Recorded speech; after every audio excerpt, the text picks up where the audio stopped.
Here's the craziest part about being with an avoidant if you're an anxious attacher. All the things that they do are going to be the things that end up drawing you closer to them like a magnet.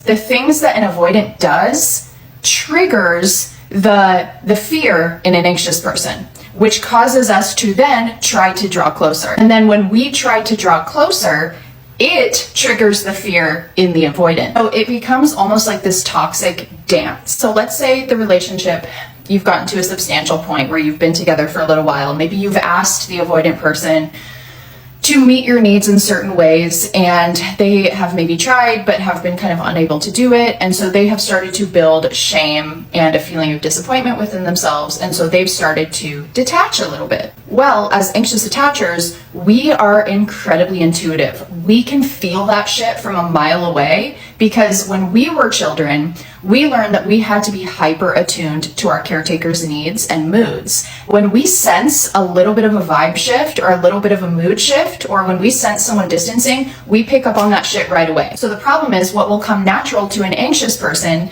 is then to try to draw closer, to try to get answers, to try to make that shit feel better by being like hyper attuned to the avoidant person. So we might start calling and texting more, trying to have more control over the situation, trying to beg and plead to get answers from them about what is going on. Sending these long novel texts about, I can feel something's off, what's going on, blah, blah, blah. This is shit that I did in the relationship. So when we start doing that, it triggers their fear of being overwhelmed and being suffocated in a relationship, and also not knowing how to communicate that to us. They feel things, but they also have a very hard time being in touch with those feelings and then knowing how to communicate them to the other person. Then it starts this dance where the avoidant is inching further away and we are inching closer and closer, further away, closer and closer, until it finally breaks.